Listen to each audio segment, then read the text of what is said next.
Yeah, good luck with that. Hi, do you guys want to take a seat? What's her name? Thank you guys so much for coming, too. I really appreciate it. Statistical analysis, the crime analyst. Yeah, she was our speaker at the meeting on Tuesday. She's ready. She's ready for you. Good luck. Oh, no, you're fine. We've had a delayed start, so. It's just funny. I thought it was so hilarious. It's like we're ready.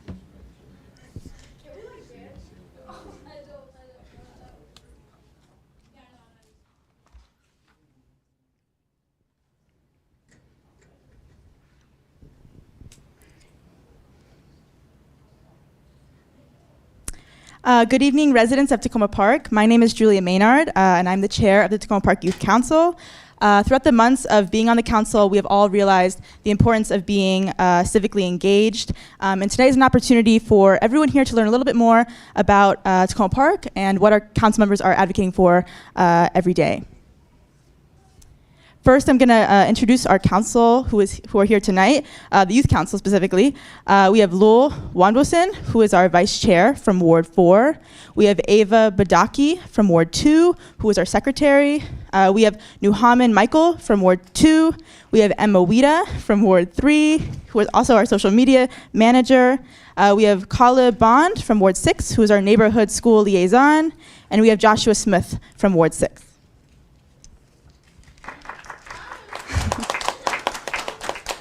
I'd now like to introduce the council members who are able to join us here tonight. We have Shayna Fulcher from Ward 1, over there. We have Terry Siemens from Ward 4. And then we have Kara Hanzak from Ward 5 tonight. And Cindy's still here.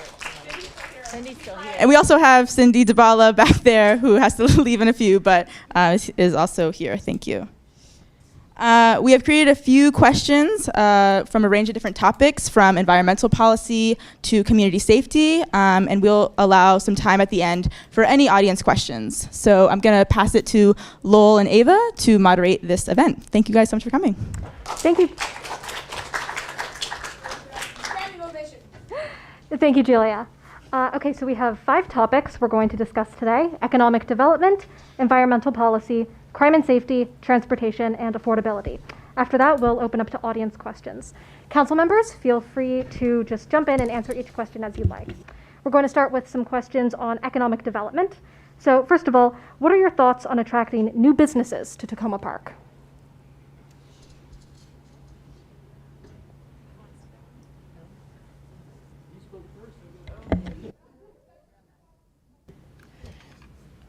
Hi.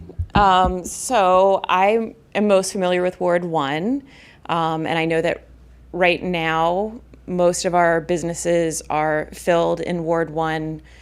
We don't have empty storefronts right now. And that is in part because we have a really strong team in the housing and community development here in Takoma Park. I think it's important to, especially in Ward 1, to think about our interaction with DC, because DC is right there. And you can't really even notice that border unless you know where it is. And so making sure that we're also supporting DC and that there's that the businesses are thriving all through that corridor that we call the Old Takoma Business Association corridor. Especially if you came to that area during the winter season, there's lots of different open air markets, and they'll have spaces in Tacoma, Maryland, and spaces in Tacoma, DC. So making sure that we're all supporting each other, because if you were out shopping for a gift for a family member, you're more excited to go to an area that has lots of businesses that are thriving, so you have lots of different options to choose from. And us as Tacoma, Maryland, we don't have enough space for all of the businesses, so making sure that we're also supporting our friends over in DC is important.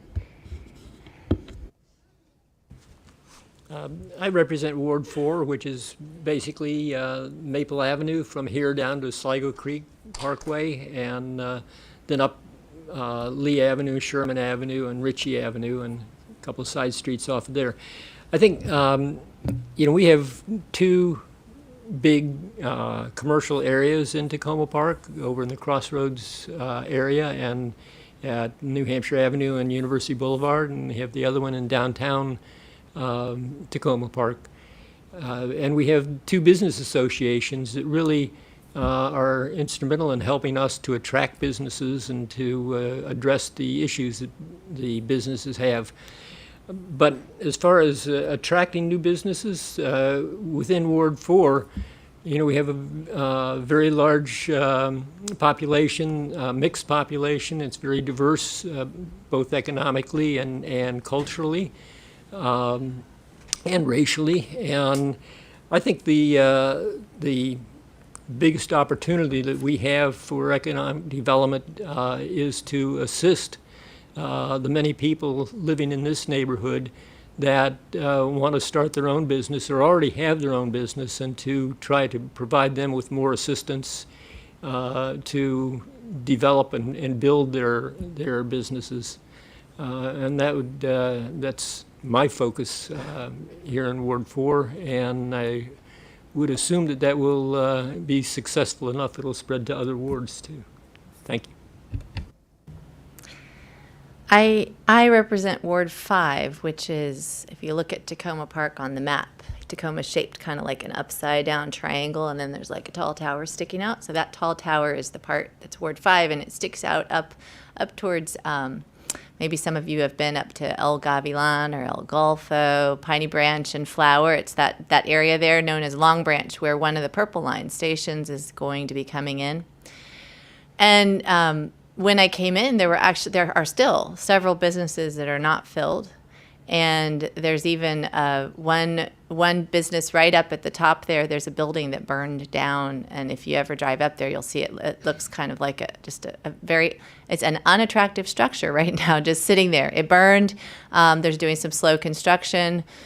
And it's actually not been easy at all in our ward to figure out how to attract new businesses. I guess it is my understanding that our real estate's just a little bit more pricey than it is in other places. We don't, in Ward 5, we don't have we don't have a Takoma Park Business Association. We have the Long Branch Business Association, which is actually up. It's sort of the hub of it, I could say, is sort of outside, but they've now started to extend membership to that business association to our area. But it's a newer business association and younger, if you will. So it has a lot of development years ahead of it to try to become its own independent entity. And it's really important, I think, for especially for small businesses like we have in our area that might have been started by a single family or a single individual, and they don't have a lot of support. And there were different ideas about this coming into the campaign season about what's best for our neighborhood. Some people said we should be joining with the Takoma Park Business Association in Old Town. I'm of the mind that, in fact, this area is different. And it's different because the types of business owners that we have up there are a lot of immigrants. A lot of people serving an immigrant population. A lot of them don't even necessarily speak very good English. I was kind of surprised myself to see most of the business owners up there spoke mostly just Spanish. So I think it's great that they're part of the Long Branch Business Association and that they're their own entity, and that we create really strong linkages with our city. And my goal representing the city in this neighborhood has been to make them feel really supported. So I try to get out and talk to them regularly and just say, hey, what's going on? Are you feeling supported? What's going on today? And just as an example, there are some lights that have been out for like a year in one of these places, but they weren't really sure who to turn to. So I, even I think those small things can go a long way to making people feel connected and supported. And my goal is to make the small things happen, but also to see what else we can do to build those bridges. Can I add on to what everybody's kind of saying? One of the important parts about being on the city council is, even though you represent your ward, you're also trying to look out for the good of the whole city. And it says some of that in our code and our oath. I really appreciated, we were talking about businesses and business associations, and Councilman Siemens, he brought up not every business is appropriate to have a brick and mortar store. Like, we all know that online businesses also need support. And so he was asking the city, how can we better support those businesses, and can we look into that? And I really appreciate that he mentioned that, because that was something that I hadn't thought of. And then I've been out to Councilwoman Hanzak's ward, to El Golfo for one of their, they have a big mural there. It's bright blue on Flower Avenue. It's very pretty. But they also have an AmeriCorps volunteer. I don't know if anybody here is familiar with AmeriCorps. It's similar to Peace Corps, right? That's a more well-known one because it's been around for longer. But it's an opportunity to support communities through, it's almost volunteerism because you're not getting paid that much, but it's a really incredible opportunity. And so they have an AmeriCorps worker there in that community. And one thing that Councilman Small was talking about not too long ago was, when I, as someone who does not live in Ward 6, looks at Ward 6 and sees maybe a lot of turnover in those stores, what I should not immediately think is, oh, I know what store needs to be there, because those stores are there to also support that part of the community. And so the people that live closest to that part of the community, they're the ones that should be able to set what the demand is for those stores. And so making sure that we don't always come in and try to solve what other people's problems are. Make sure that we support them in solving their own problems. Okay, so now we're moving on to our next question. What are some ways that the City Council can assist local businesses and their financial viability in Takoma Park?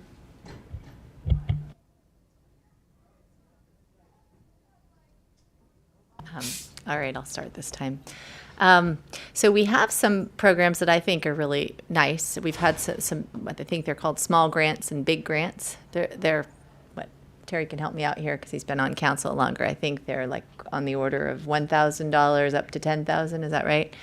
And I coming into council, I didn't know all of that. But I've seen what a little bit of money can go a really long way. If you drive over to my ward, for example, I don't know how it looks in the other wards in terms of the dollars and cents of the matter, but you can see that one of these grants was used to build out a whole outdoor space on the front of Mansakunda, and another one is being used to build a facade, a really cool looking facade on a new coffee shop that my kids, my 13 and 16-year-old, are extremely excited about, Coma Coffee, that's coming up all on Erie Flower.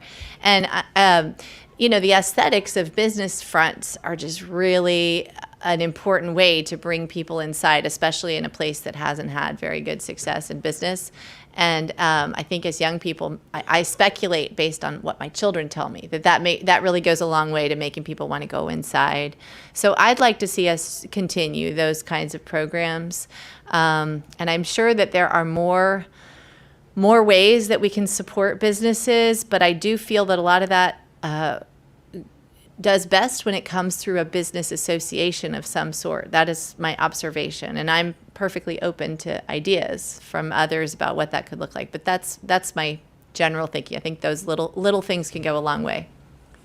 I agree with Councilmember Hanzak, but I'd like to draw attention back to the small business owners, and they need often not just money, but I think everybody needs money, right? But I think the way that the city can be very helpful to the small developing businesses is through training, offering training on people who just want to start a business. Might be training on how to write a business plan and how to go about the process of incorporating a company and planning out what's going to be done.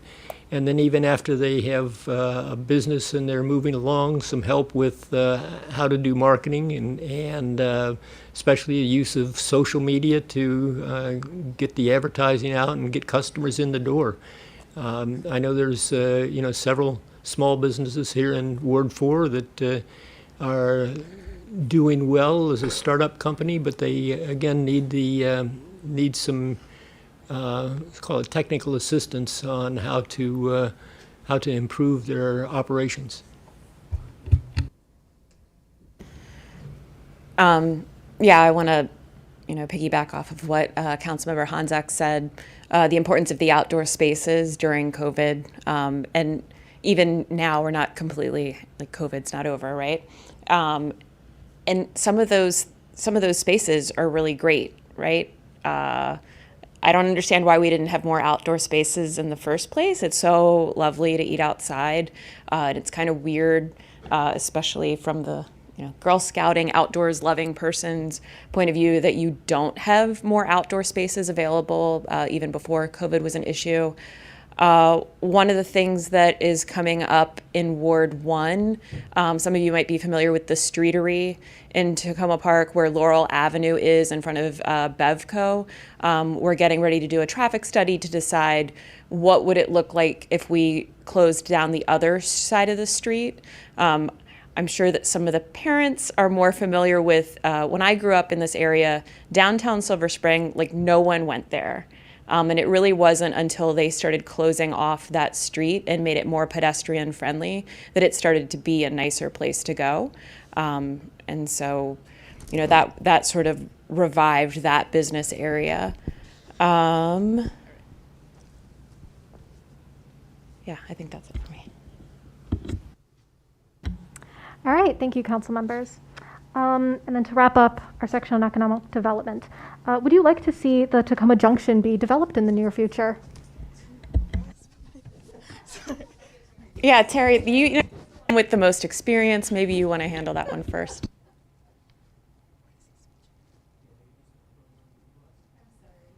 There we go. As many of you probably know, the potential development and the work that the city did over the last few years in trying to bring development to the parking lot next door to the Takoma Park co-op was met with a lot of contention within the community. There were people who didn't want the development, and there were others who strongly felt that having new businesses in that area was important, or maybe even space for nonprofits or more housing available. And so that ended up that project ended up stopping. Not because the city particularly stopped it, other than the county did not approve the plans for that. So looking forward, I think there's still a group of people who want to do development there. I think the development's important. I think the council, and this is true with the last council and the current council, feels that the Takoma Park Silver Spring Co-op is very important to the community. It's a business that's been here a long time. It seems to fit with the character of the city, and so I think it's going to take some time to, if in fact this the project goes on hold for a while.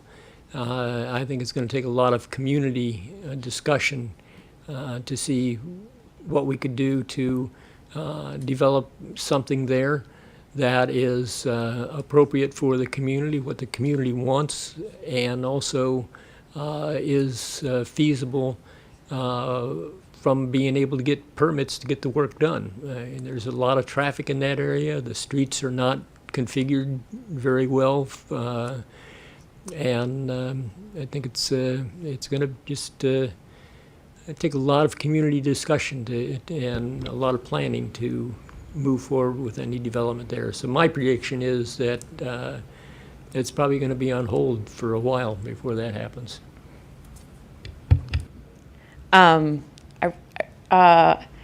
This is that question that you love to hate.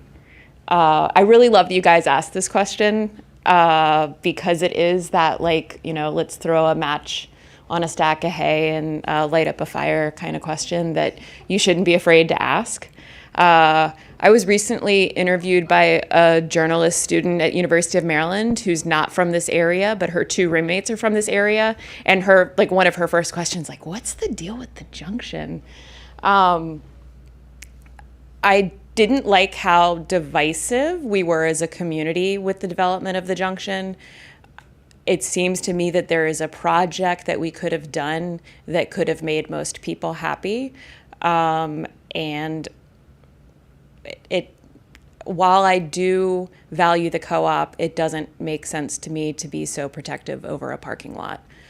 That being said, I'm hoping that we can get the State Highway Administration to address some of the traffic in that intersection, and we rework that intersection before we would move forward again with trying to make something happen in the junction. All right, I'm going to do a classic politician move because I basically agree with the things that my colleagues are saying. And I'm going to say, what do you think that we should do with the junction? I really am interested. I'd love to hear from just a couple of you who, just from a young perspective, watching all the adults fighting over this junction and all the things I'm sure that many of you have heard. I'd love to hear from a couple of you what you think. Amani has strong feelings. So oh, sorry. Thank you. So what is a junction? The junction is that area over by, do you know where the co-op grocery store is? So it's that's the junction, and a junction is an intersection where streets cross. So there are several streets that cross right there, which is why it's called a junction. And it's been called the junction because it's the one where, I don't know, I guess the main reason is because there's just been a lot of discussion about what to do there. And yeah. Do you have thoughts on it? What should go there? What do you wish was there? I wish there was like more stores there. More stores. He wishes there were more stores. Anybody else? Or indoor basketball. More indoor basketball? Yeah, yeah, I agree. I think that there's a way to like preserve the co-op with also creating more like businesses there with that. Sorry, there's a way for the co-op to adapt to more different places while still preserving the co-ops in its original, well, not in its original form, in a way that still preserves its original values. Could folks hear that? That she thinks that, and nod at me if I get this right or do this. No, is that you said that you hope that people, you wish that we could help preserve the co-op, but find a way to still do something with the area. Did I? Yeah. Okay. The mic, I'm not sure if it was working that well. Yeah. Hopefully. Oh, okay.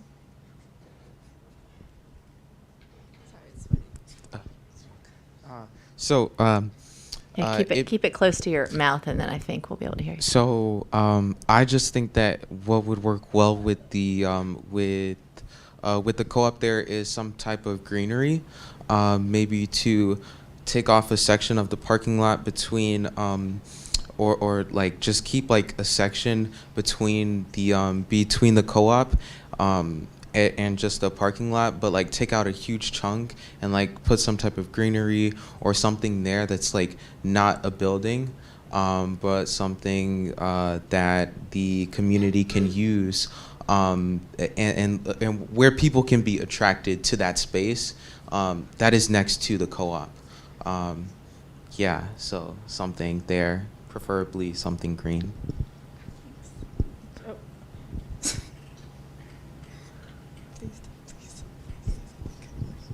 It seems to me that if you cannot completely remove the parking lot, like I'm sure the neighborhood nearby would riot if you had all the people going to the co-op just parking in their neighborhood, and any businesses you build in the area also need spaces for customers to park, because not everyone lives so close that it would be easy for them to walk and buy groceries and walk back. So you cannot completely remove the parking lot.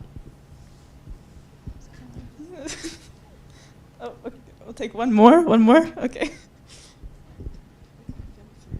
Adding on to his idea of greenery, I was thinking maybe like a community garden would be like a fun idea as well. Mm-hmm. So you can see there are lots of different ideas about what should be there. I would love to see the city take a big step back at this point and dive deep on who we are today and take all of your young and youthful ideas and bring them together with I think the sort of changing demographics, which means the changing different kinds of people that we have here, different age groups, different stages of life, different ideas about who we are as a city, because I think that's changed a lot over the decades. And it seems to me that part of what happened at the co-op may be centered around a deep sense of conflict over the who we are part, and we might need to come together more about what that is, because the co-op represented that for some constituents for sure, and that wasn't all there was to it. But I think that we haven't worked at that as a community enough, very directly redefining ourselves, and perhaps once we do that, we might be able to wrap our heads around what should be there.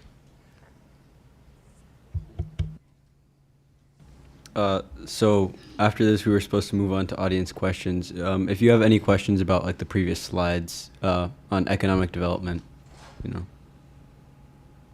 questions? Okay, so we can move on to the next section. Now we're moving on to the topic of environmental policy in Takoma Park. What do you think are the most pressing environmental issues in Takoma Park right now?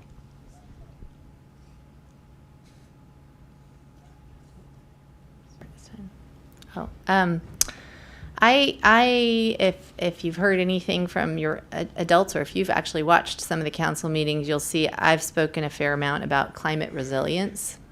I think this isn't just an issue, here in Takoma. It's everywhere. I think that we're pretty much on the cutting edge in the United States right now of working at climate mitigation, which means trying to get carbon emissions out of the atmosphere. That's one aspect of climate change, but and it's really important. I think that happens at the local level, and we are doing some really new and what I'd call cutting edge things here, and we need to keep doing it because people seem to follow Takoma Park's lead. But in terms of resilience, what we're going to see, I've been learning about this. If any of you live in buildings or know people that live in buildings where during the hot months, we've done a study that shows that the heat that's coming, these extreme heats and temperatures that you're hearing about, or maybe you're seeing the big storms happening in different parts of the country, they're going to start happening more often. They already are. And we're going to get really strange, very, very hot temperatures, for example, at unusual times of the year. Maybe we just saw, we had I don't know if you all noticed, but a month early, we had kind of summer or spring happening. That was really weirdly early in the 20 years that I've lived here. And so I worried when I found out that I had people emailing me saying, hey, it's so hot in my building that it's like 86 degrees, but my building still hasn't switched the switches. It even happened in my daughter's school here where they hadn't switched the switches and one of her teachers passed out during the day.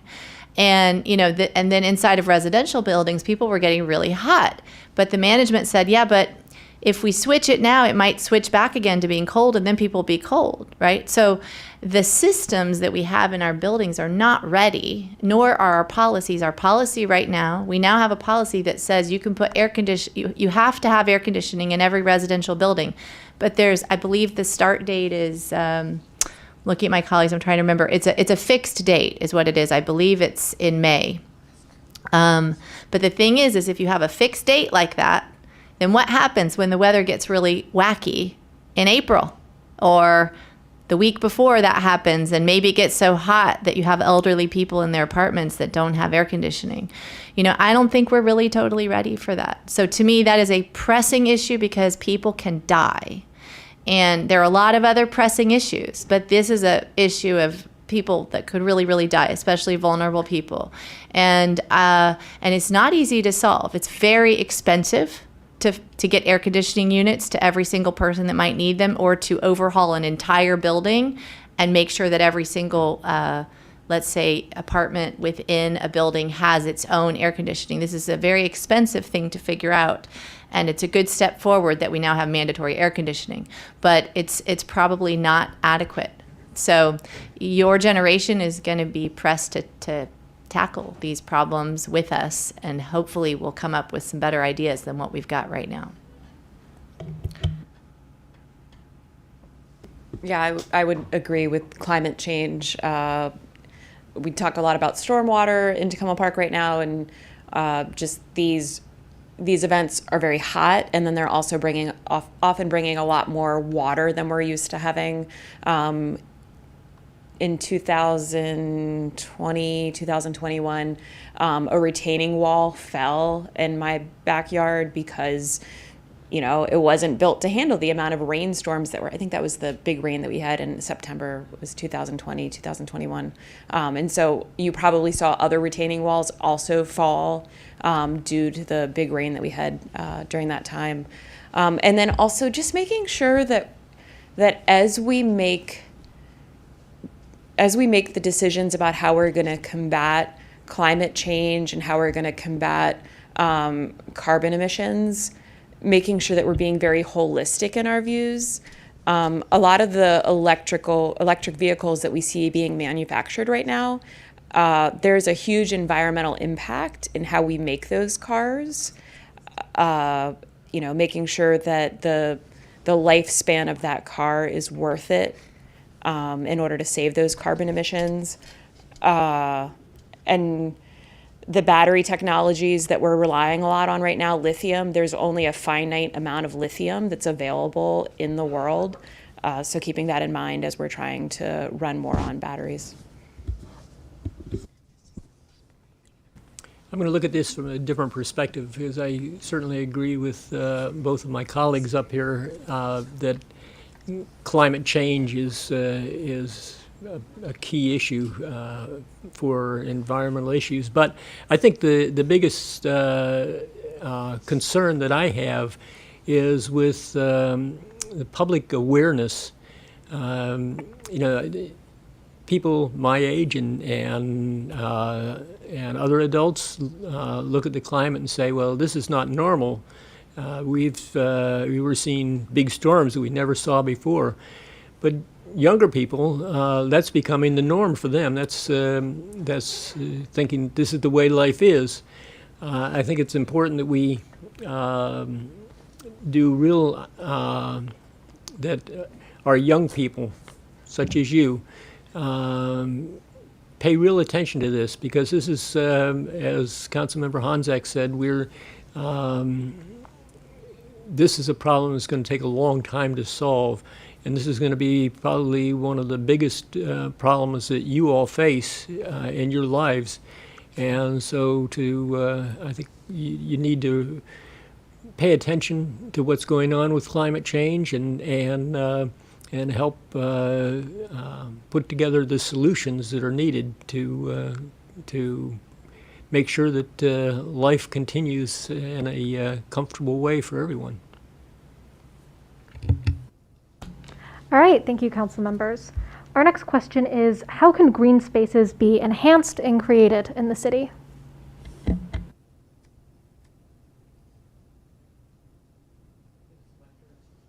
Turn to be first again. As someone mentioned earlier, we have a limited number of green spaces within the city limits. And so we have been working through the years to make them more enjoyable and accessible by the people who live in the city. We have limits when there is development. We have requirements that there's so much green space on each property, but overall, I think it's very limited ability to expand the green space we have. We just want to continue to improve what we do have and make it accessible to the community. I think that making sure that we are having those green spaces supported in a way that adds value to them unfortunately, for the human population, right? Because the way to get people more invested in protecting those spaces often isn't just convincing them that that space has value as it is, but also adding like a small park, a small piece of playground equipment, so that people also become invested and want to protect that space.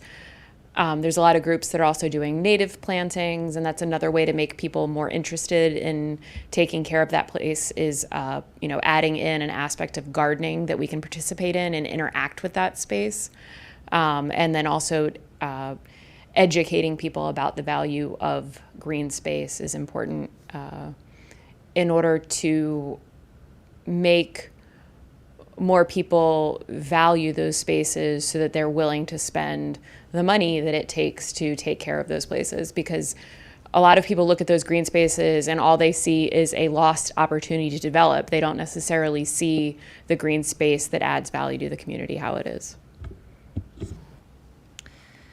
One of the things that I've noticed, so I told you that the ward that I represent goes up to the north, and the whole west side of the ward is bordered by Sligo Creek. And one of the things that I noticed is that along if you were to ride your bike or walk along Sligo Creek from north to south along the city, what you'll see is that not every house or building that is near to the creek actually has sort of a clear-cut access to the creek. And I started taking pictures of every street and sidewalk or lack of sidewalk or path, informal, formal, that comes down to the creek, and asked myself, hey, are we as a city doing this with all of our green spaces? Have we systematically made sure that everybody who would like to come to a green space has a clear and easy way to get there? And I think the answer is no at the moment. I think we can do better to do that. And we now have this public space management effort that's underway that I hope it's going to work a little bit at that. I haven't seen where that's headed yet, but let's wait and see. I'm hoping that might be in there. But I also think we should do better at trying to diversify. It's a little bit what Councilmember Fulcher was saying, to diversify the kinds of things that happen in all of our green spaces, to make sure that there's a little something for everybody people who might not normally use green spaces comfortably, or to help more people feel welcome there and that it's accessible. And so we have to work at that. Yeah. I just wanted to add on, because you were just talking about Sligo Creek Parkway. Has anybody here ever gone biking next to Sligo Creek Parkway? So before the pandemic, that space was only closed on Sundays. And then during the pandemic, we decided that having that space closed on Saturdays was also helpful to the community, because you could get out there and enjoy that space. It's really hard to enjoy these spaces when there's cars going through them so quickly. And so sometimes either eliminating the traffic or even just slowing down the traffic can be another way that we can make these spaces more enjoyable to us to be outside in those spaces. And you've actually reminded me of something. Speaking of bikes, and I'm talking to youth, I don't have all my ducks in order to tell you this yet, but since I have a nice group of 16 or so year old people, I have been talking to our county parks department, which is not the city, but we do these creative partnerships, and they have a couple of really neat programs. And one of them, I think, might be called Ambassadors, and as many people of color using the bike trails. And I know that, there are a lot of people in my neighborhood from all walks of life who don't have the means to have bicycles. And so one of the reasons I reached out to them is because I said, I'd really be great if you have a trailer with bikes or something, and you could come down and you could provide people with bikes and then help them learn how to ride bikes, because then maybe later they'll get to rent a bike somewhere, even if they don't own a bike or have a place to store one. It's at least you have to learn how to ride a bike first. So we're going to have a conversation about that, and I am positive that our rec department also has probably put efforts into this along the way too. But I will deliver some of that information to you when I hear more about it. And if I could just add one more thing, when we talk about green space, I think about gardens too. And I think there's a lot more opportunities for gardens, not just because there's ground available, but we have on Maple Avenue down towards Sligo Creek from here, a dozen containers for on the parking lot at the Franklin Apartments that residents there use to do gardening, and they collect a lot of vegetables out of their gardens every year. And I've heard recently that they're threatening to take those gardens away, but I think we need more of that kind of creativity on providing for some community gardens. Thank you. Okay, are there any questions? Are there any answers? So,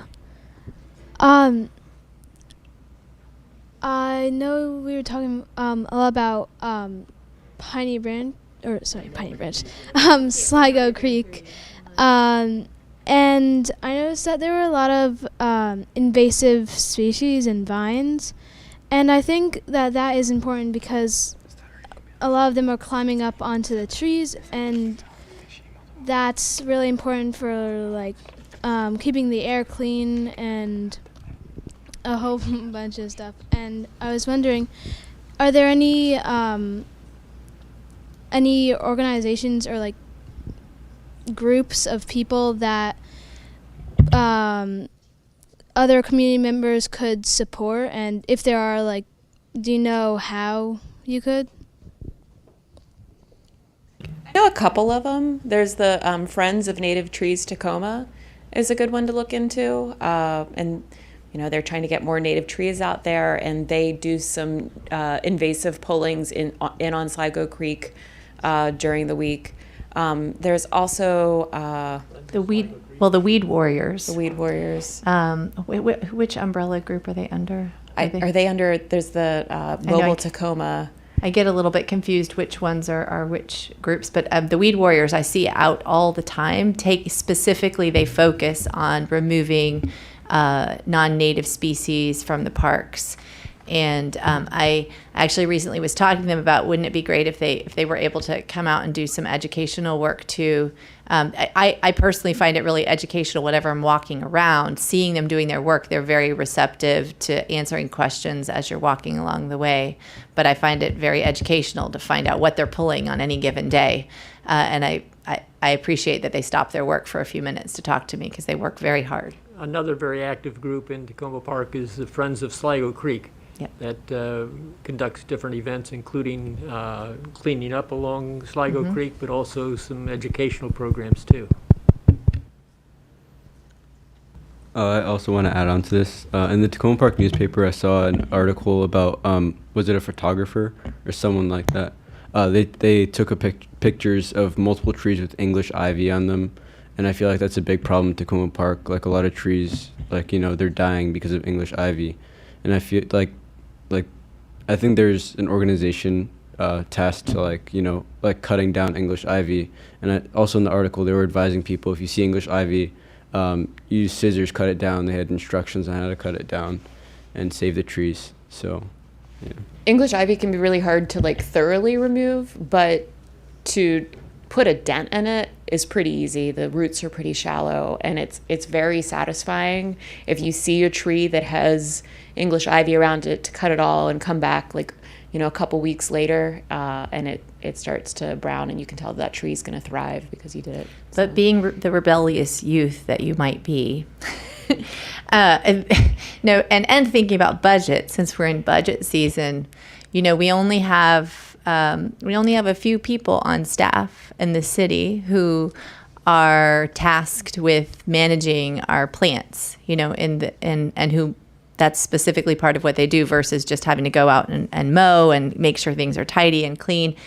We have one lead gardener, for example, who leads those efforts. So, volunteers are a really, really important part, and people doing things on their own private property, and not everybody knows to do that. So I believe that same article you're talking about, if I recall correctly, I think it said, and this is where it gets into the rebellious youth, is you probably should say something to the property owner before you go and trim the bottom of the ivy, even though it seems absolutely terrible that it's smothering a tree.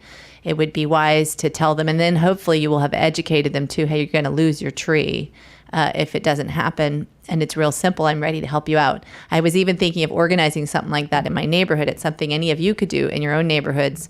I'm sure you have some neighbors who might be elderly or can't get out as much and would like to get out in their yards and trim, but you could organize a street cleanup and say, hey, we'll come out and put a little sign on people's door and say, if you wouldn't mind, or if you'd like us to come and tidy up your yard for free, we would be more than happy to do that. And I think that'd be a wonderful thing for youth to do in any given neighborhood, and probably really helpful.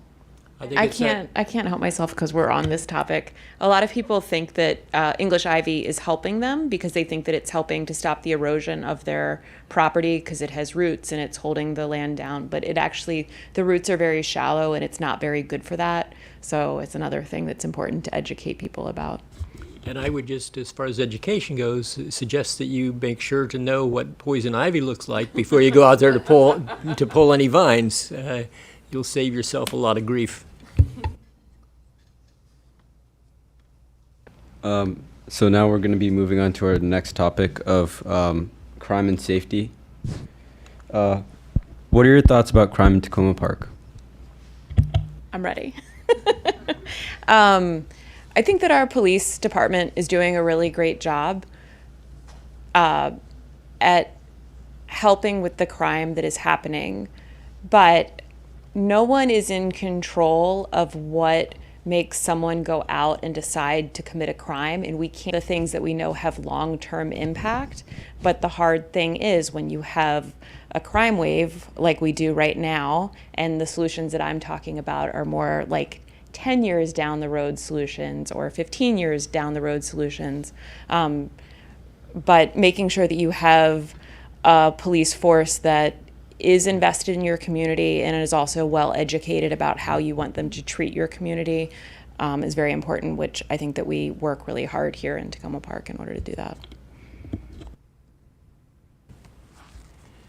Crime is a serious problem for everyone. You want to keep yourself safe, and if you see something that someone's doing wrong, it's good to report that. I know a lot of times you say, well, don't snitch on your friends, but it is important to the whole community that at least police have the opportunity to look into what's going on and make sure it's okay. But tagging on to what Councilmember Fulcher was saying, in solving crimes is one part of one responsibility of the police department, but helping to prevent crimes is another important way that we enforce laws. And so, the police are kind of morphing from the old idea of just going out and stopping people who do wrong and tracking down people who've done wrong and locking them up. We're changing from that approach to one where we try to identify people who have problems that might lead them into criminal activity. And especially with young people. I know a lot of young people live in families where there's stresses in the family that for one reason or another, the adults in the family aren't able to educate their children and teach them right from wrong, or maybe they're creating special stress on the kids. And so I think it's important for the community to try to help identify especially the youth who have problems like that, and to direct them to programs within the city that can help them. Some of it is within the recreation department, and sometimes it's to help the families themselves to eliminate some of the stress. Like a family may be stressed because they just don't have enough income to feed the family well. And those are the kind of programs that our police department is now looking at of if they see something like that, they can try to help improve the living situation so that fewer people are moving into crime. I just want to sneak and say something really nice about Haven while she's not in here. Oh, is she in here? Okay. So a couple weeks ago, I saw a Girl Scout here she's like 14 or 15, and she does not live in Takoma Park. And she was here for the teen lounge. And to me, that you have created something and supported something that makes teenagers want to come and hang out in a space that adults are present, right? That is a safe space, is really amazing to me. And maybe you guys remember when you were younger, hanging out at the library, same kind of thing. You're spreading your wings of independence and you're out there on your own, but you are in a safe space with some sort of supervision. Creating spaces like that is really important. I get frustrated. I don't know if you remember when you were in middle school, all of a sudden recess disappeared, right? That also is frustrating to me because you kind of have to provide a space for kids to be kids. Otherwise, to me, they're going to start experimenting with more adult things.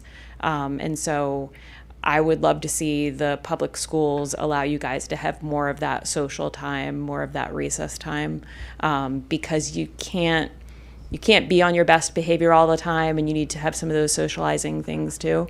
And so making sure that kids have space to socialize and to explore their independence is really important in order for them to build those skills that keep them on a good path. It sounded a little bit like a campaign speech. What am I running for? I don't know, but you want the young people to have more recess. So. More recess. Yay. Oh, they like it. They like it. So, since there's no point in repeating what my colleague said, and I think I'm talking to young people, you guys are being raised in a generation that's really experiencing something a little different and a little bit more scary, might seem more scary than when I was in school. And it depends on where you grew up and depends on who you are, I know. But I'm just gonna speculate here again. Remember, I've got kids that are around your age. I'm hearing a lot of fear and anxiety, and some fears and anxiety that may or may not be legitimate. But what's really important to me as your city council person and as a mom is I want to make sure that you all feel safe, that you feel safe. Whether you are safe, we can talk about that. But I can tell you as an adult and as a city council person is that at least we have a really awesome police force. And you live in a smaller town, and you're pretty darned lucky that you have such a great police force that, in spite of the fact that we do have a crime wave going on right now out in the greater country of America, and we have police that are not always acting in ways that we would like them to be acting across the country. They're doing horrible things sometimes, really horrible things that make us not be able to sleep at night and make some of us, I'm sure, afraid to go out or have our friends or children or siblings go out and even just do regular life. I think that we are fortunate that we live in this small town when we are in the borders of this town, because our police chief has made me feel really confident that he's building a police force that looks like the people that are here in our neighborhood. He's doing that in terms of race and culture and language. I asked him whether he had a lot of women on his police force. There was a woman in front of my house who was being choked. I was watching her get choked, and I had to call somebody, and it was a man who was choking her. And when I called, 2 men came out. She didn't want a man to touch her anymore, but there was no woman on call. So I said to our police chief, I said, hey, do you have a lot of women on your force, and what's your policy on that one? And he said, well, there's a standard of 30% women is what we should at least try to be getting to. And I said, well, I hope you're working towards that. And he said, yes, I am. But we're not quite there yet on that count. But we are there on demographics and kind of the color of skin of our officers and the languages and the cultures that they're able to connect with. So we are really, really lucky in that way. And he's also moved towards what he calls a guardian police force, which is working to partner with us and make sure he's not, the officers are not coming in and charging down our doors, but are helping to protect us and make us feel safe. So I hope that as young people, when you go about this city and your daily life, that you can help convince your siblings and your parents that you should feel safe based on the data and based on who our police force is, to go walking from place to place, to go out to your neighborhood playground, to walk to school. And if we can create that kind of community here, maybe we can take it as ambassadors as you go out into the world and go to other cities and other places, and we can show them how to do that right. On that point, are we going to have an opportunity to ask questions of the group here tonight? Yeah, we can do that at the end once we're done with the pre-written Okay. questions. Thank you. So we're going to open up to audience questions if anyone has any questions about this topic. Okay, so All right, in that case, we are going to move on to our section on transportation. So first of all, how do you expect the purple line to affect Takoma Park once it's complete?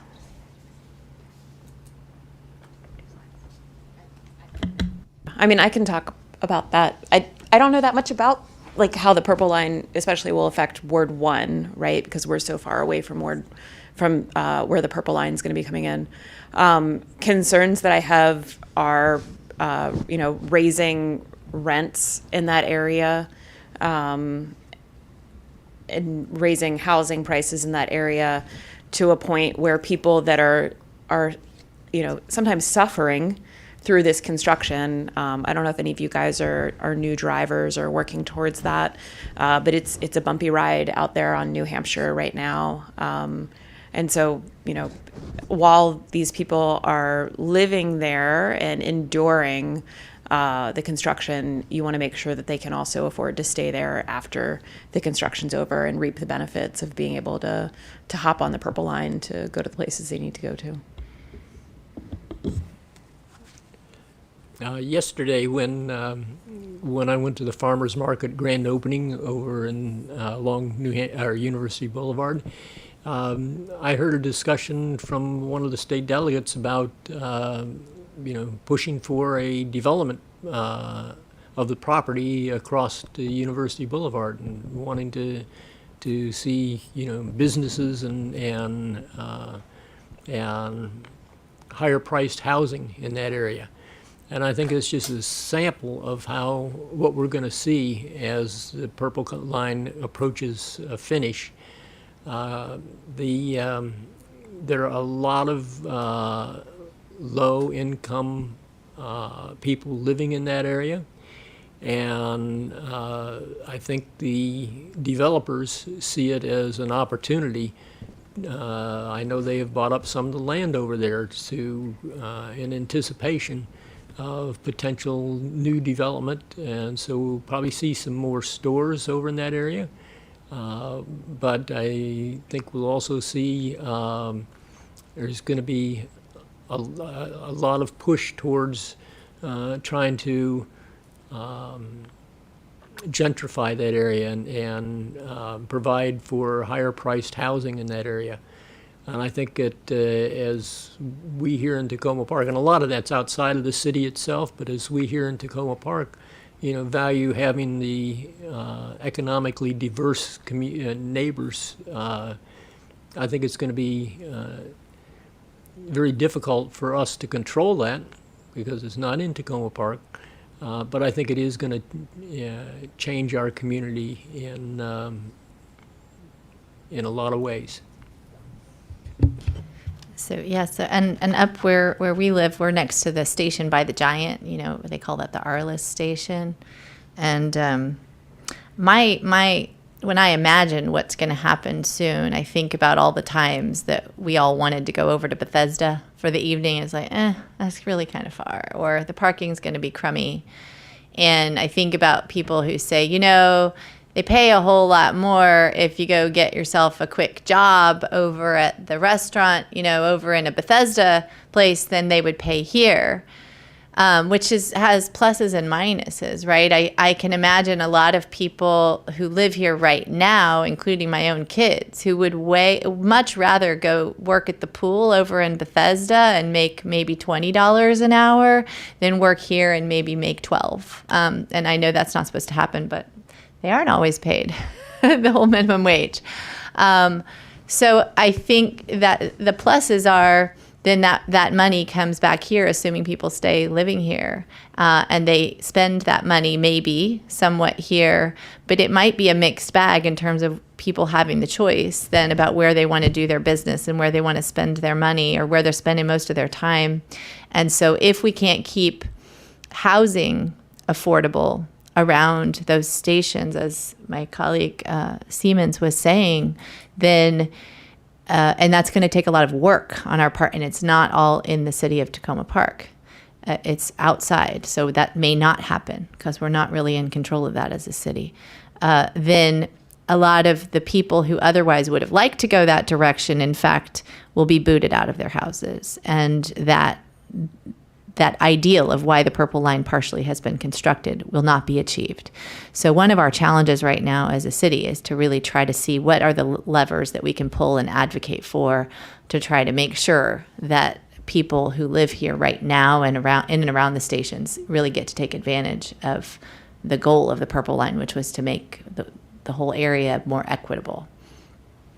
I kind of want to flip the question around, because when you and I were the ribbon cutting day, and we were up in one of the tall buildings looking out, and we were like, man, there is not a lot of green space here. And so one of the things that I would like to see Takoma Park affect that area, the Purple Line area, especially at the Langley Crossroads area, would be to try to figure out how do we get some slivers of green space in there, because that's part of what makes it really lovely in Takoma Park, is that you do have the pockets of green space along with this sort of urban area. So how can we make sure that people that are living in the Takoma Langley Crossroads area, while it's probably not a good idea to try to put in green space right now, there's a whole bunch of construction going on, but like once that's over, like how do we as a city come in and try to affect that area? Okay, so our next question is going to be, how can accessibility to transportation be improved for individuals with disabilities?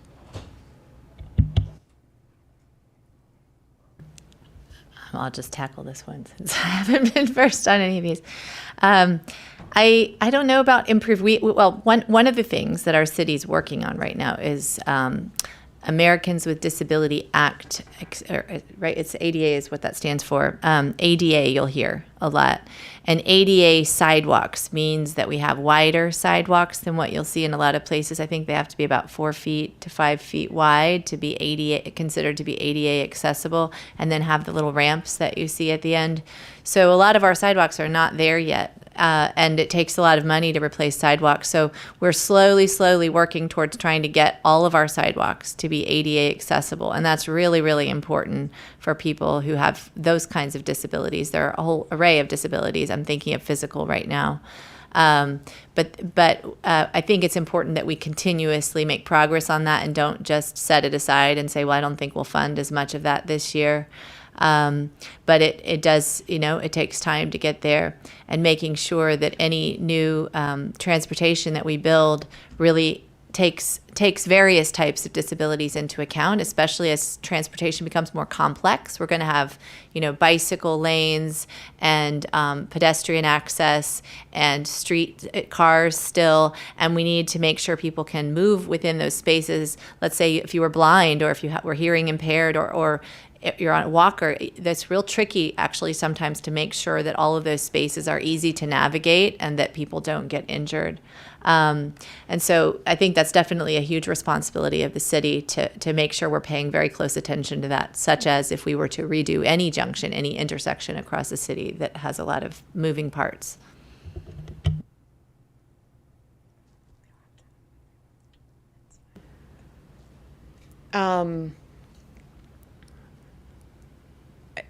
Some of these things I think are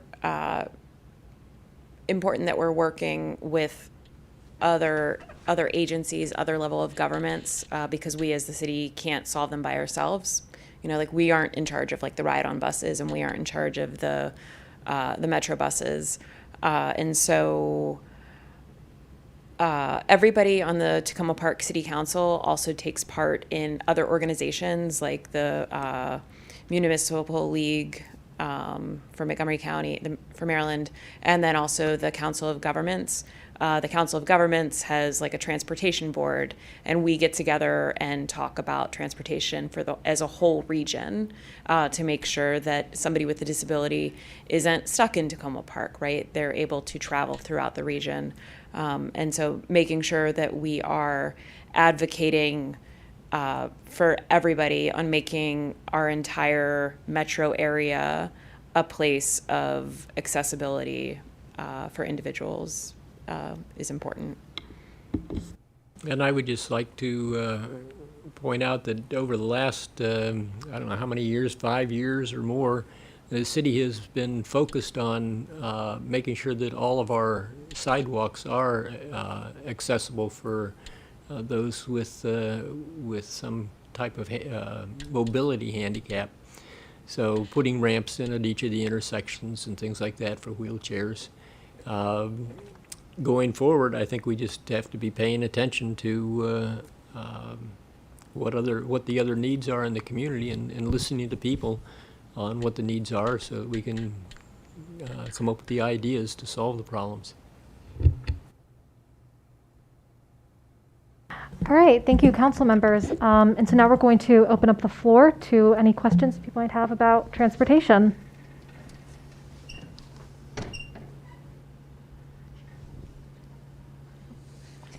Not too surprisingly. So now we are going to move on to the topic of affordability as our last topic for tonight. So how do you think the issue of affordability intersects with other challenges facing the youth community in Takoma Park, such as mental health or access to recreational activities?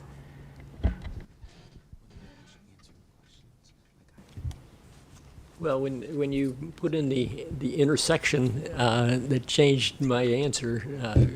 Initially, I thought I'd be talking about affordable housing, but if we're talking about such things as mental health and recreational activities, I think the one thing, and we discussed at the council meeting the other night, is as we're doing the budget, is making sure that there are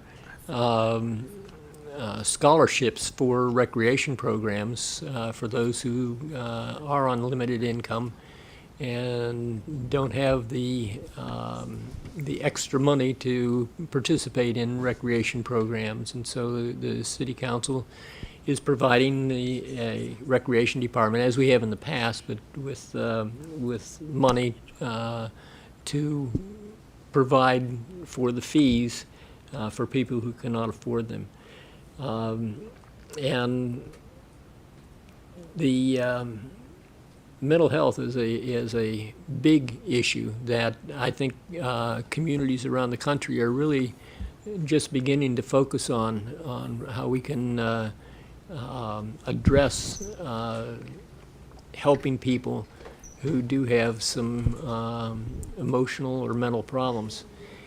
The police department, and I'm sure that one of my colleagues will be able to tell you more about it, the police department is just signing a memorandum of understanding with the county government to provide mental health counselors to us for use in parallel with the police department, so that when there are difficulties going on in the community and the police are called, it might not necessarily have to be a police officer that goes out if it's a situation where it is just someone who is in emotional distress or mental distress at the time. It may take having the police and a mental health counselor to go at the same time. And that's totally new for us, a new approach. In the past, if someone's out on the street corner screaming and yelling, the police would go out there and tell them to stop, and tell them to move along.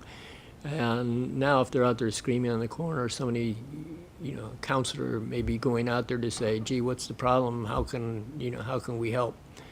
And it's, like I say, it's something that's kind of new around the country. And I think it's just a small first step towards addressing mental illness in our community. As far as access to recreational activities, as Council Member Siemens just said, in the City of Takoma Park, we have scholarships, we have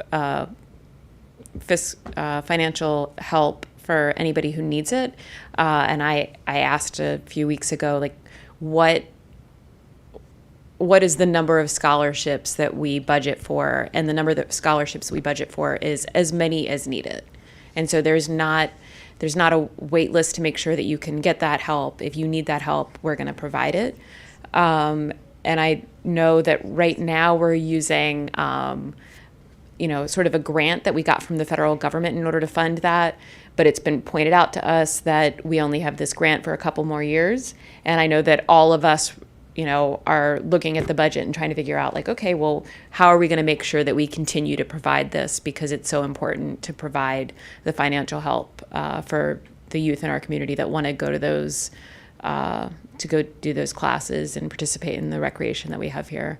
Also, in Takoma Park, we recently opened it was opened up a general health care practitioner is over in Council Member Hanzak's ward, where the Washington Adventist Hospital used to be. And they have, in their general practice, they also have a room where you can do virtual mental health. Like, I, as a mom of 4, right, it might be hard for me to find a space in my home in order to even do a Zoom call with a therapist in order to get some relief. And so they offer that service there. And so it's really important that Takoma Park is able to attract these kinds of services that are innovative, right? That's the first time I've ever heard of that. That's really great that we're convincing them to come here and be a part of our community. I'm going to tackle this in a slightly different way, because it's taken me about 20 years to realize what I think I see going on in Takoma, and maybe all of you have already seen it. We have a lot of haves and a lot of folks who don't have as much in this community. And the reason why I think that is so particular to Takoma in the way that you might experience it as a youth is that we have a policy of rent stabilization in Takoma Park that is the only city in the whole county that has rent stabilization, which means that a lot of folks are able to live here, which is really terrific, that don't necessarily, might not otherwise be able to live here based on their household income. And then there are a lot of people who are able to afford maybe a single family house. And so there's not a lot in the middle. There's not a lot of, the city hasn't structured itself that way. And part of the reason we've done this is to try to break down some of the barriers that exist in a lot of other urban environments where you get into the middle of the city where all the services might be higher quality, and that's a good thing. But then people who don't have as much don't actually get to live near those good services. So, and when we're talking about youth, I think the way that youth sometimes experience this in our schools is not the way I'd always like it to be. The schools are one of the best places for all of us to come together, no matter what our socioeconomic status is, no matter what the color of our skin is. Maybe our cultures are different, the languages we speak at home might be different. But youth is where you don't always pay attention to those differences as much, right? If you're friends, you're friends.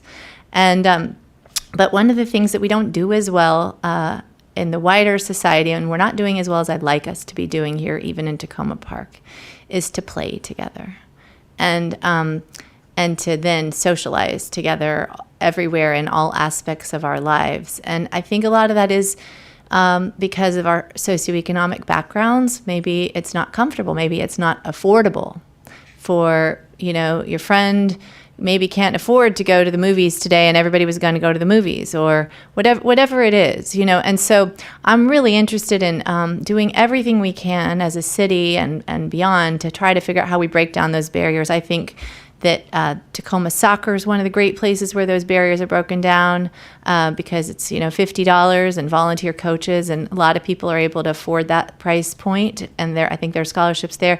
I think the city does a great job of creating this physical space that we have here and the other rec center space where our youth can come and play together. My kids, they're a little too far to come down here and regularly play, but I think we just need to do better at making more of those spaces for all of you youth, so that you don't think about whether, one friend can afford to play or do this activity and the other one can't, and that we're choosing to do the same activities in the same places and together, and that it's not a bunch of wealthier kids going off and doing one program after school and a bunch of kids who are less wealthy doing other programs. And right now, there's a lot of that going on in our city, but the scholarship programs are intended to help break that down a lot. And we try as a city to offer really high quality, youth activities. So we need your thoughts on that. You all really see what happens and you know why you make the choices that you do. So please come and tell us your ideas.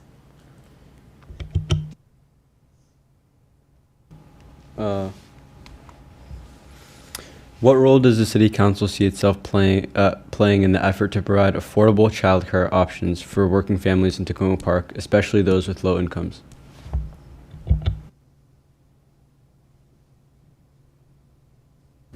I can see us strongly wanting to be able to do something about that. Unfortunately, it's a matter of money, and at this point, I think for me, I'm interested to hearing any ideas on how we could address that, but I have no ideas myself at this time. This is an issue that's close to my heart, and I don't have a lot of great answers either. I can see how expensive it is. I think there's different ages and stages of childcare, right? It's really quite expensive to provide early childcare education, and it's very, very expensive around here. And I myself have struggled actually to not work, figure out what combination, because unlike Virginia and DC, we don't start paying for preschool as a public school system until kids are in kindergarten, unless you're of a certain income. But if you're in the middle, you're kind of stuck. And if you're at the bottom, there are some options in Maryland. We provide some better options, and I don't say we, not the city, but the state, the county. But for the middle, I see a lot of people pinched, especially up in my neighborhood. And I'm not sure that the city we can't crack that, I think, by ourselves. There's an interesting effort right now. There's a bill that just passed, actually, that's going to allow for outdoor education that will be, let me see if I can explain this easily. You can normally, if you have a certain building size that you have for a child care center, you only are limited to a certain number of kids that you can have in that building. But this bill that's just been passed, and that the city helped to support, as did the Takoma Park Cooperative Nursery School that's here in Takoma, they supported this bill that would allow, let's say I wanted to start a child care center and I didn't have a building. I could go and maybe try to start a child care center, a virtual center basically, that would operate out of one of our Takoma Park spaces, and maybe I would use the bathrooms here in the Takoma Park Rec Center, and we would, come do activities here in case of really extreme events, but mostly we would just be outside all day. And that is the vision of this new pilot legislation that just passed, and it's really exciting because they've done it in other states, and I do think it could lower the price point of entry to doing that kind of early child care. It's definitely not for every family, because every family is not going to be comfortable with that, and it's not suitable for every child. But it's one of the ways that we are possibly, trying to tackle that. It's kind of an out there thing because it's not for everybody and it's not universal yet. First of all, I know that you supported making that happen, and so that was really important work that you did. As a city, I think we need to make sure that we are supporting some of those efforts, like the effort that you supported. There's some talk about some other ideas of where some childcare options, some childcare spaces might be able to happen in the city. I think it's really important that we support some of those other levels of government that I was talking about. I think that this is probably something that we would see the state taking care of or the county taking care of, because it takes a lot of money in order to make a childcare space happen. I'm very much in favor of providing childcare for like universal childcare, sort of like we have how we have public schools. And I know that I think it's in Oklahoma, they start providing pre-K at 4. And it's really interesting to me because I'm sure you guys have been learning in your government and politics classes that by the time that bills that people are trying to pass go through different legislative bodies, a lot of time things are like snuck in there. And that is how Oklahoma ended up with child care for starting at age 4, is someone basically like snuck it in there. And so now they have it and they love it. And they're not as liberal as Maryland is. They're a lot more conservative than Maryland is, but like everybody there is like, no, don't take away this childcare. We all really love it. And so I think that if we could only like get it through the door, that everybody would realize that it's really helpful and take advantage of it and speak really highly of it. One of the problems when you don't provide childcare is, myself, for instance, I was out there in the workforce. I had already invested a bunch of money and graduated from college. And so when you look at me on paper, I am not someone that you want to drop out of the workforce. But I was not making enough money to pay for childcare in my middle income. And so it just made sense that I stopped working outside of the home for money. And so as a society, we want to make sure that we're supporting parents in coming back to the workforce, because we need them and their skills to be out there working. And so that's why it's important to make sure that we support them. Thank you, council members. And our final question in this section is, does the City Council have any initiatives regarding affordable housing in the works? And if not, what kinds of initiatives would you like to see? I would like to see us find a way to support some more of the missing middle that Councilmember Hanzak was talking about. We have rental housing, we have condominium-sized housing, we have single-family homes, but we just don't have enough of, my family moved to Montgomery County. My mom bought a townhouse, and so because that has the smaller footprint, it's more affordable to middle income families. And so for me, that is something that's important, to try to find a way to support more of the missing middle housing. We have had rent stabilization for many years. I don't remember when it started. I got on the city council in 1999, and it had been here for quite a while at that time. And it's been very successful in keeping the apartment rents affordable, more affordable than anywhere else, as Councilmember Hanzak said, anywhere else in the county. But it's not ideal. There is still, there's been some maintenance problems with the buildings. And the apartment owners say that, well, we can't charge enough money to make those repairs, which, according to the law, they can increase rents to cover repairs. But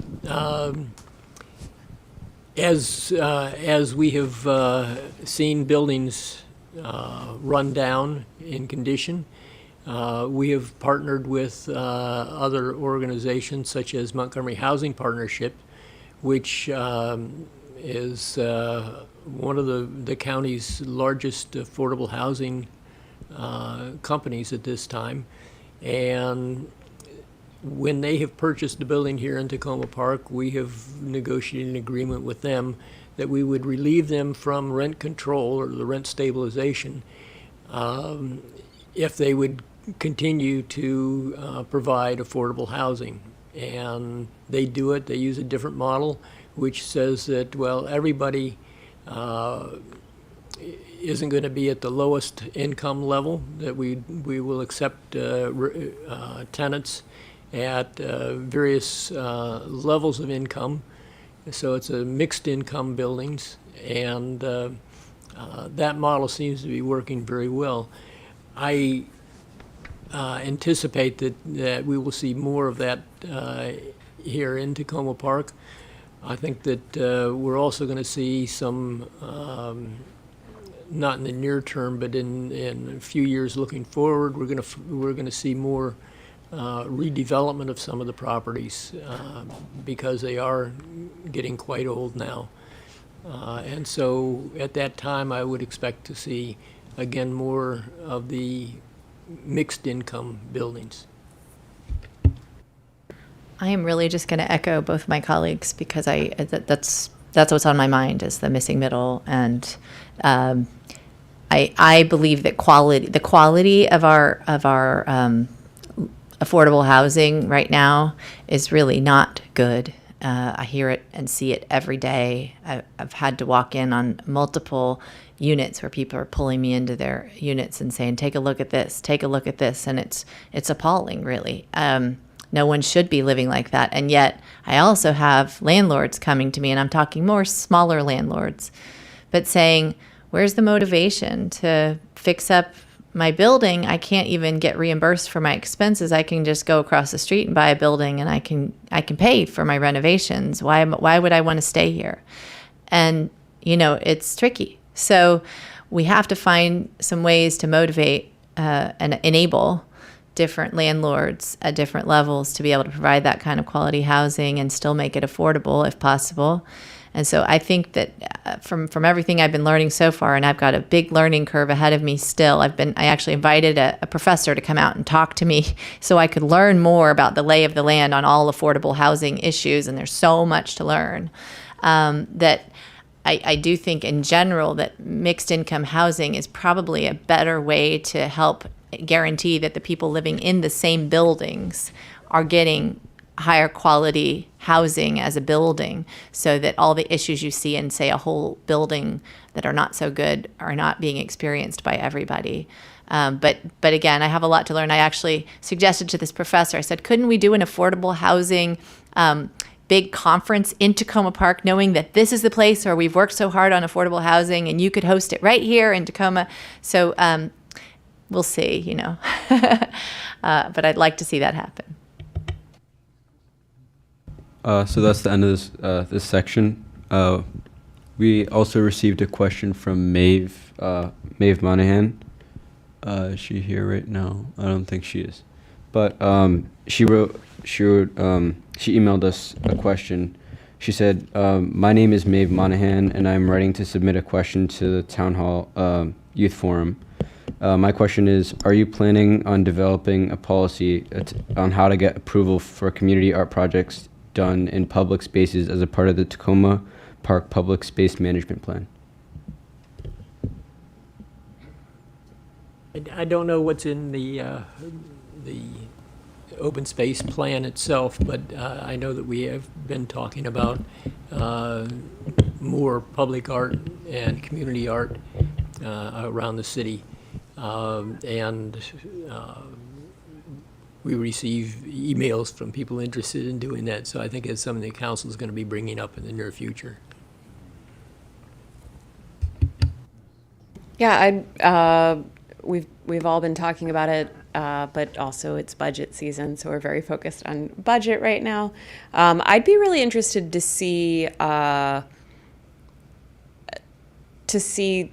maybe some more temporary art exhibits in Takoma Park, temporary outdoor art, because I think that not every piece of art that you make has to be somewhere forever.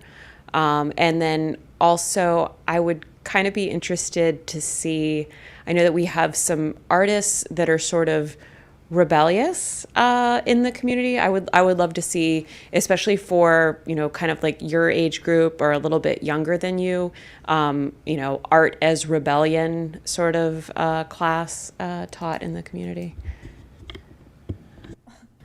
All right, on art as rebellion. So there's a piece of bridge over Sligo Creek. The Carroll Bridge crosses over. If any of you have ever walked down there for the last couple years, there's a lot of graffiti underneath that bridge.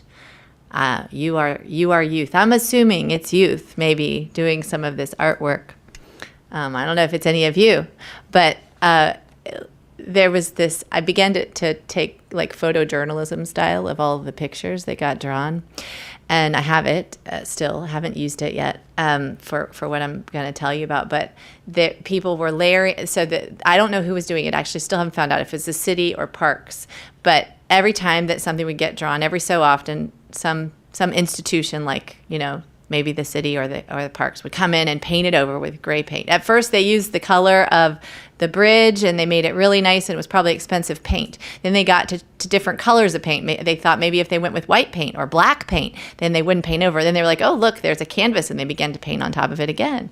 And anyway, and lately it was really cold, and they painted everything over on one day, and it didn't get touched again. But just the other day, I noticed that I think a woman named Danielle signed her name on the bridge. Anyway, and I think the dialogue has started again. I'd like to see spaces like this space where youth are trying to have a conversation turn into a really real and artistic conversation. So again, if you have any thoughts on that, or if you know some of the people that might be involved, I'd love to talk to them. I'd love to meet them and figure out what we as a city might be able to facilitate to make sure that there are really great ways for us to have a meaningful dialogue. That dialogue, by the way, started with some Black Lives Matter commentary. At least that was my observation, and then it turned into some other things. But that's a really important space. We need to be able to communicate through art.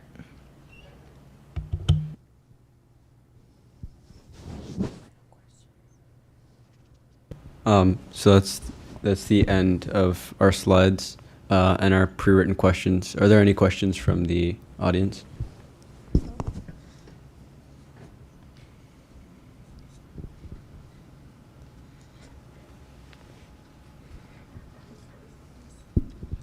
What is the plan for the Washington Venice Hospital is not being fully utilized right now.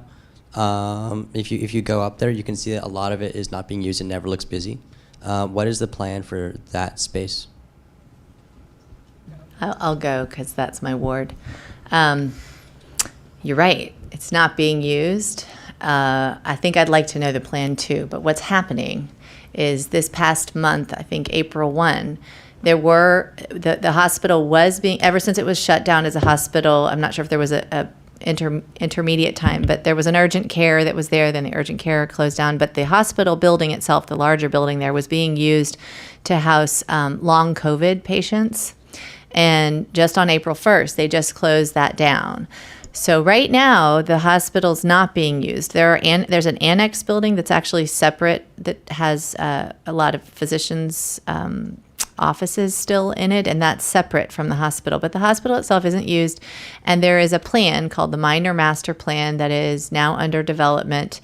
It's been going on for quite a long time between the county and the city to try to rezone that plus all of Maple and a lot of different various areas that are all connected to the hospital in order to figure out what should be done on that hospital site. Because right now it's only allowed to be either a hospital or single family housing based on what you call zoning, a particular kind of zoning.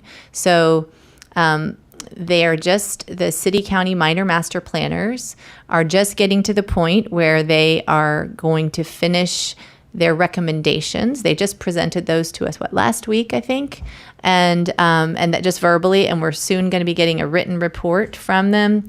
And I think right around fall or so, in the fall, we should maybe have those zoning requirements. And then, like all bureaucracies, it goes a little slowly. And then we will, hopefully see what the hospital owners, which is being bought out, I think, by the university, are going to do with the site. We've already seen some draft plans, but I don't want to beat around the bush here. You asked what's going to happen to the hospital.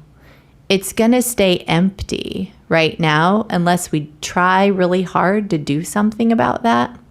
And I think it's a very important question because that's a lot of time for a building to remain empty from April until I'm not sure when something else is going to happen. But I think it's worth more discussion, and it's not a discussion that I'm seeing a lot of dialogue around. But there are a lot of constraints to the use of that space because it was a hospital, and it's not that easy just to say, let's use the space for something else because of licensing and permitting and all sorts of other things. But it's quite sad that when we have a deficit of space across the city that it's not something we can just say, hey, let's do some summer camps there or something, right? I just want to add on that it's not too late for you and your families to tell the people that are developing this minor master plan what you would like to see there.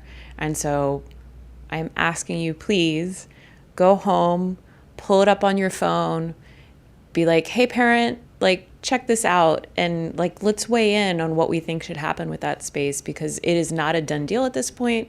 It is not too late to say yes, I like this, no, I don't like that. Personally, I've been very open. I would like to see Montgomery County Public Schools make some sort of plan to build more schools on the space. I don't know if any of you went to Takoma Park Elementary School, any of you went to Piney Branch Elementary School. Those schools seem very crowded to my family, and also from me talking to people working in those schools. I'm tired of seeing schools getting added on to. I thought it was hilarious when I was at the Blair Back to School night this year, and the principal was excited that you guys had some portables. I was like, what is that? That is too many kids in one school. Why aren't we getting more schools? Because we do not need to cram more of you into the same space. So that's what I would like to see there. But right now there is no plan at all for that to happen. But please look at the minor master plan and see what things you would like to see happen there, and rate them and let them know.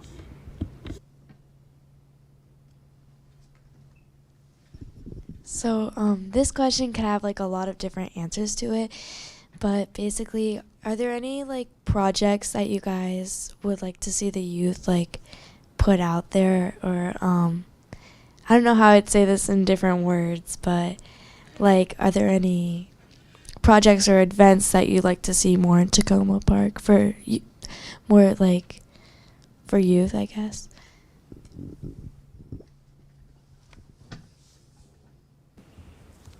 I think that's a great question, and I would just like to commit to getting back to the youth council with the answers for that. I'm sorry, I guess I didn't quite understand the question. Are you looking for programs that you as youth are going to make happen, or are you looking for programs that we need to make for the youth? Or just ideas that you guys have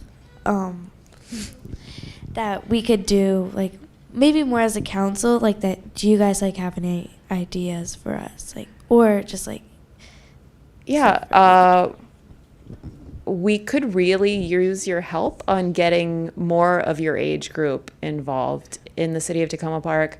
I know that when I was recently on your one of your youth council meetings, I mentioned that your committee is not the only committee that the youth can join, right? You guys can apply to get onto other committees. And so there's only 15 spots on your committee, but there's all these other committees that other young people in Takoma Park could join, so that you can basically, try to take over the whole city, right? And we would love to see you at more of the city council meetings.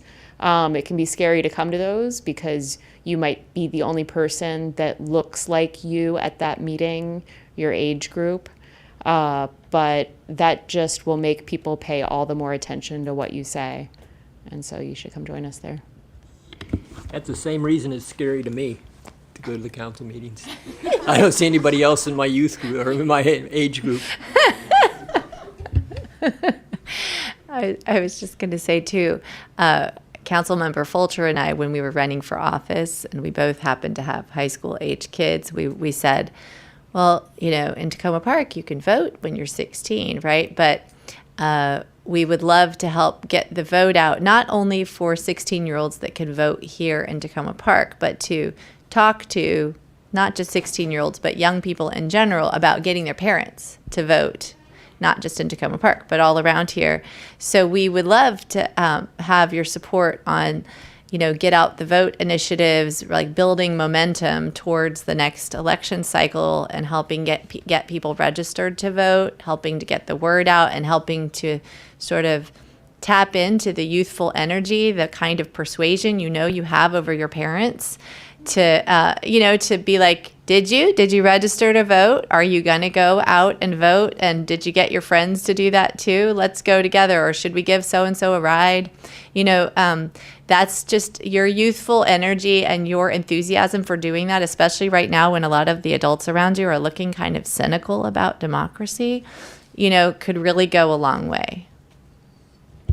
Yeah, I want to add on to that. So when I was running for office, this is my ad from Blair. I don't know if you guys like saw them on the floor as they like fell out of the newspapers, as they sometimes do. And then, you know, I also had stickers, and then I also had buttons. And that is because I was trying to appeal to the youth, but also because I was trying to send the message that you have the right to expect people to try to earn your vote. So, you know, make sure that you understand that you should be talked to with respect, and that you should hear what people are trying to do for you and not just what they're trying to do for other age groups. Like offering more recess. Like offering more recess.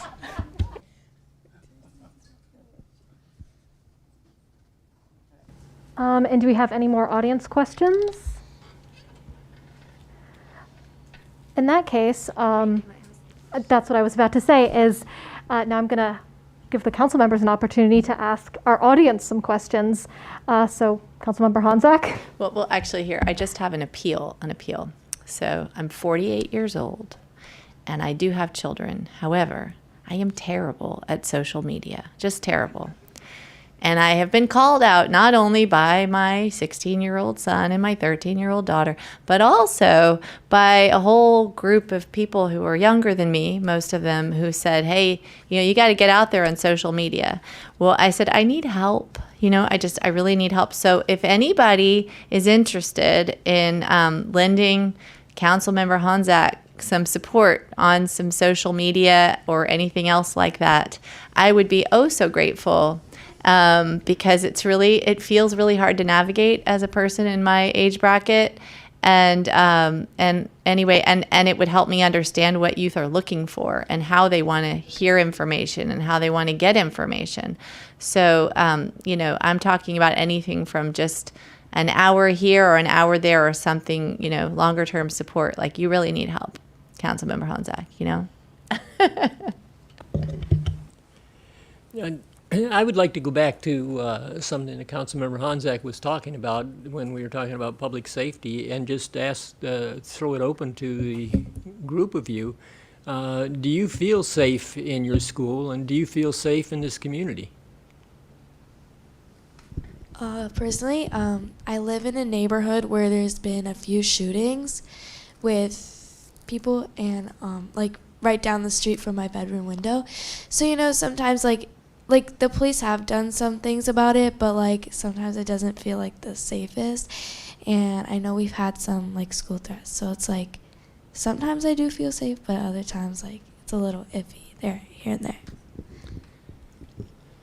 Can I make a recommendation as far as like the police safety is, you as the council could, as your youth council could also, have you had a conversation with like the chief of police? Because he would meet with you.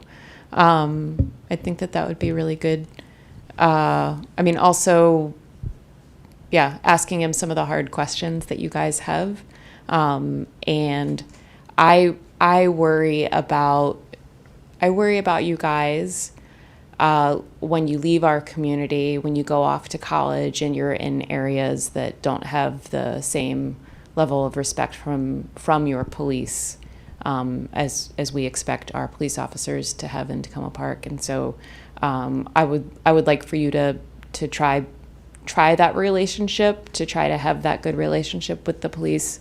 Yeah, just as a flexing that muscle of what you should be able to expect from your police force. And I would suggest that that's one of the ideas that you might want to take on for a project, is to host a forum for youth with the police being here and answering your questions and giving you advice on how to be safer and how to feel safer. And my other question was, years ago, I had a group of young people here, and we were talking about school and their lives, and talked about what the council did and things like that. And at the end of that meeting, I asked the question of what kind of assistance would you like to see from the city? And got a lot of young guys saying they wanted to see more basketball programs, more places to play basketball, and so we went through a whole bunch of recreation programs that they wanted to see. But then one young man stood up and said that he said, "Well, I need help with English," he said, or with reading. And I just wonder if there's any things like that programs that you might like to see offered by the recreation department here. I don't know if this specifically answers your question, but I would love to see more water fountains around. I feel like I don't know, during the hot days of summer, I feel like I would love to just walk down the street and have one on the side. I don't know if that's a rare opinion, but that's sort of, yeah, I don't know. I don't know if that's the kind of thing I'm asking about. Is what, how can this, what kind of little things like that do you think could make the city better, or provide, better support to the young people, especially? Are there some other ideas? Don't be shy. Yeah. Oh, sorry. So I know that there are already a lot of these, but those little libraries that people donate books to. In my neighborhood, I live on Wildwood Drive. I don't see any of those around, but there are some in the neighborhoods that are surrounding me, and I'd like to see some in my neighborhood because there aren't any there. Okay. We'll see if we can't make something like that happen.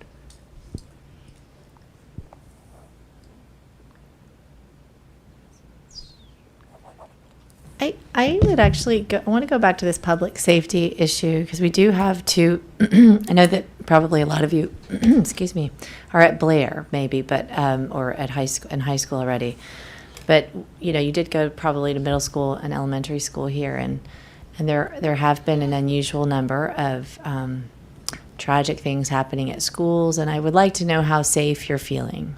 Not just with that, but as an adult, it starts to look scary, and I want to shield my children. But you are all too old to be shielded. I'm sure you've heard plenty. Read your own news. How are you feeling about whether we adults are doing what you think we could be doing to make you feel safe? Or maybe that's not something that bothers you, and it may not just be about that, but just in general, when you go to school each morning and the various things that you face there, do you feel like we're doing all that we could be doing to keep you safe, feeling safe?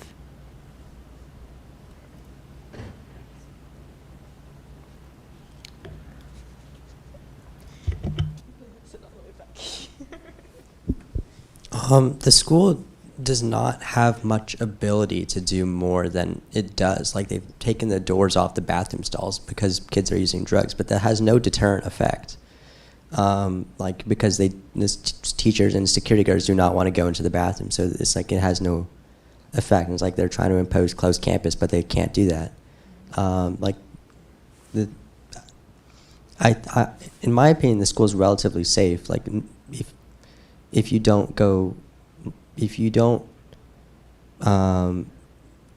put yourself in a bad situation, most of the time nothing bad will happen to you. But the school can't really do much more to improve the situation for people who are in bad situations. When you walk out of the schools and back into our city and into the spaces that we share together, do you feel like we adults are doing what you would like us to be doing to make you feel safe on the streets, safe in the common spaces that we share in the businesses? I perceive a heightened level of anxiety among young people, and part of it is because we see and read more in the media, and some of it is real. So I just want to make sure that we're doing all that we can do to make you feel less anxious. Anybody have any other thoughts to share? You can tell me privately too. I feel like, especially at Blair, I feel like something adults could do is make kids more responsible for their own actions, because some kids, for example, can like walk right out of class and no one would care. They could stay, they could not be in class for like weeks at a time. No one would care. And I feel like making kids more responsible for their actions would really go a long way in at least, making sure that there wouldn't be as many repeat offenders. And bad things wouldn't happen. At least if kids didn't leave classes often, there wouldn't be as many kids smoking weed outside of class and stuff. Do you see that here as you come back into the city? I know y'all get out pretty early, actually. A lot of you get out at around 2 something. So as you come back into our city boundaries, do you feel like that's as much of an issue too, or are we talking more in the school building? I don't think that's much of an issue in our city. Okay. I mean, yeah, there's some kids who take their school habits back home or into the recreation centers, but you don't see it here as often because there are responsible people like Haven, making sure they don't get into bad things. She keeps them on the right track. But at school, I feel like there's a lack of, responsible adults holding the students responsible. So I think what you're telling me is responsible adult, but also a higher adult to young person ratio around here is really a helpful thing, which we all know, especially since a lot of us have working parents, right? I think that what your observation is really good and astute. Some of us are really motivated by rewards, and some of us are really motivated by consequences. And some of us, we really need to feel like a one-on-one connection before we're going to do the right thing.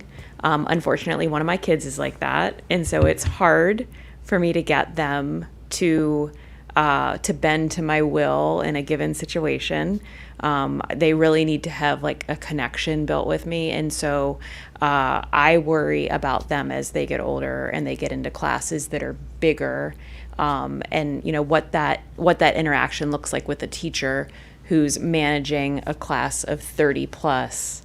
When it's just one teacher, it's hard to make that connection with people. So I really appreciate what you're saying. And I know that is a frustrating situation especially for the students around that interaction, where they see the kid that isn't doing the right thing and is hard to influence into doing the right thing.